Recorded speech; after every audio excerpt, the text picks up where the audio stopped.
Good morning students. आज मैं आपका बायोलॉजी का लाइफ प्रोसेसेस शुरू करने जा रहा हूँ। तो first of all I want to introduce the term life processes. You know that many living things are found around us.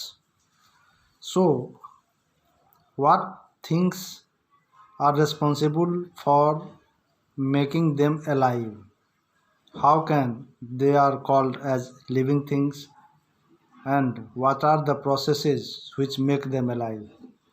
So in nutshell, the life processes means the basic actions like nutrition, respiration, transportation and excretion. So here there are four basic processes, actions, physiological activities taking place in all the living things that are responsible for making them alive, and due to these four basic actions like nutrition, respiration, transportation and excretion make them alive. These four basic things are taking place among the living things to make them alive. Now these basic actions or functions which are for the various requirement of the body, it takes place due to the fulfillment of or the requirement of various activities in our body. The first one is nutrition.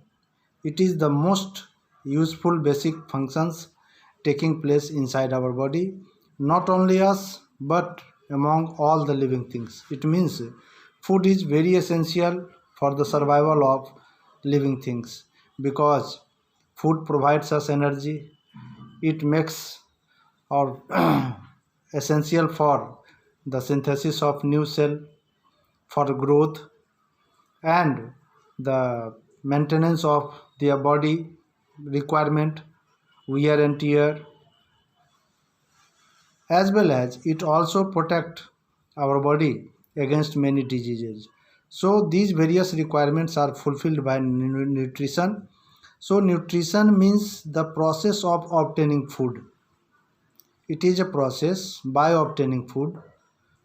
The methods differ from animal to animal, but the main or the basic function is obtaining food and their utilization in the body.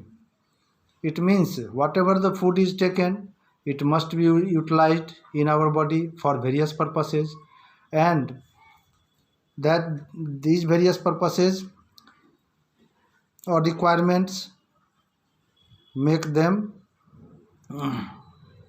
or help them to survive.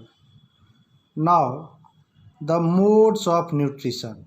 The modes of nutrition, it means mainly there are two modes of nutrition found in living things. The first one is autotrophic nutrition, the second is heterotrophic nutrition. Autotrophic and heterotrophic. First of all, you know the meaning of autotrophic. Auto, you know that auto means self. AUTO, auto means self. And trophy, TROPHE, means nourishment. It is coined from the term or two Greek word auto and trophy. So autotrophic nutrition, in which the living things are able to convert simple inorganic compounds into organic one, that is into food. Simple inorganic compound, what are the simple inorganic compounds that are used by the living things to make or synthesis of food? That are carbon dioxide plus water. These two things, carbon dioxide and water, are inorganic. It is not related to organic or inorganic means the compound related to organ is called organic, and that is not related to organ is called inorganic. So carbon dioxide and water is inorganic compound. So certain living things like green plants are able to convert these simple inorganic compounds into complex one, that is into a starch, in presence of sunlight, as well as chlorophyll is also needed. You know that all green plants have chlorophyll within them, and these chlorophyll are responsible for synthesis of food.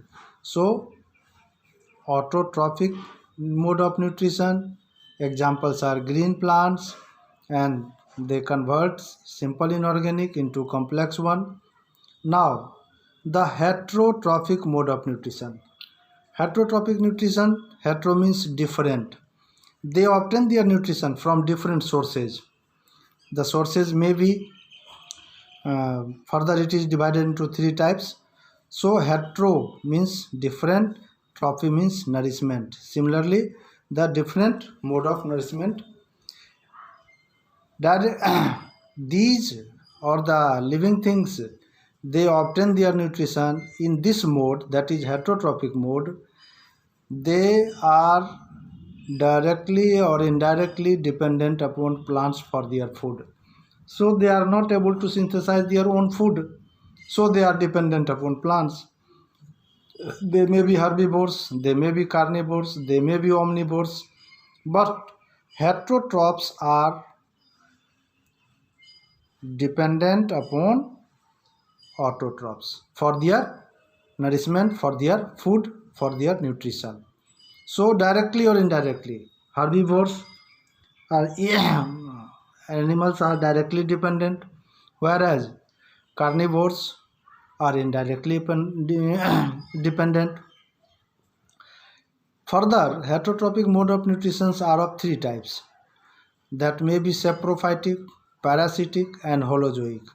Now, first I deal saprophytic. Saprophytic means the organisms, they obtain their food or nutrition from dead and decaying material. Dead and decayed material, whatever the living things after death, these groups of organisms, they obtain their nourishment from the dead and decaying material. Such group of living things are called saprophyte, and the mode of nutrition is called saprophytic. Examples are fungi.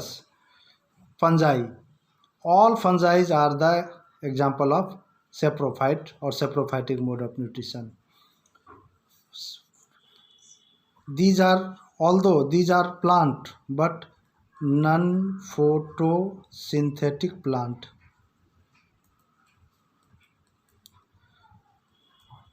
Non-photosynthetic plants are saprophytes.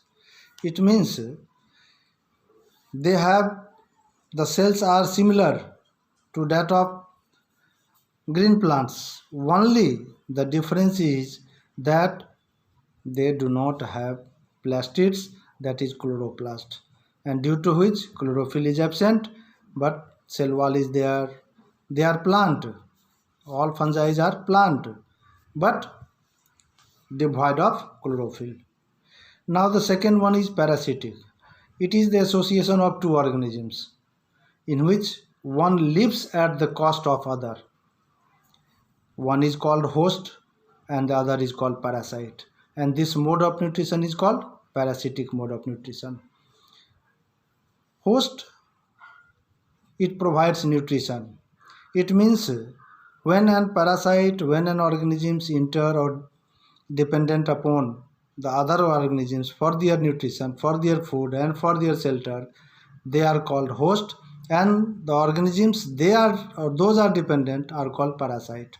So host and parasite. Host, these parasites are dependent upon this, they are called host. So examples are bacteria, protozoans, helminths, viruses. These are the parasites, and upon which they are dependent, they are called host. Now the holozoic. Holozoic, holo means wholesome,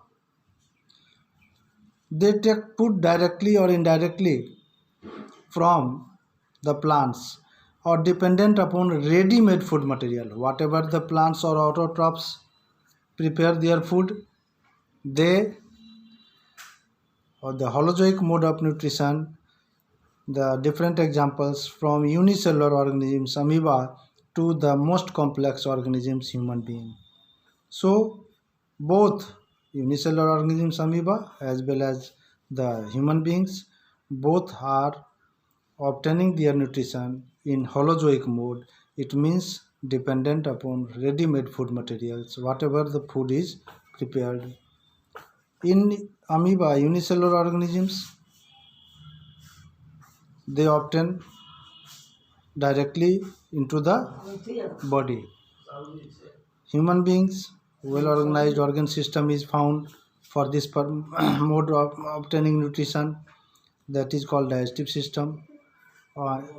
In second videos or second lecture, I will proceed it because it becomes too length and downloading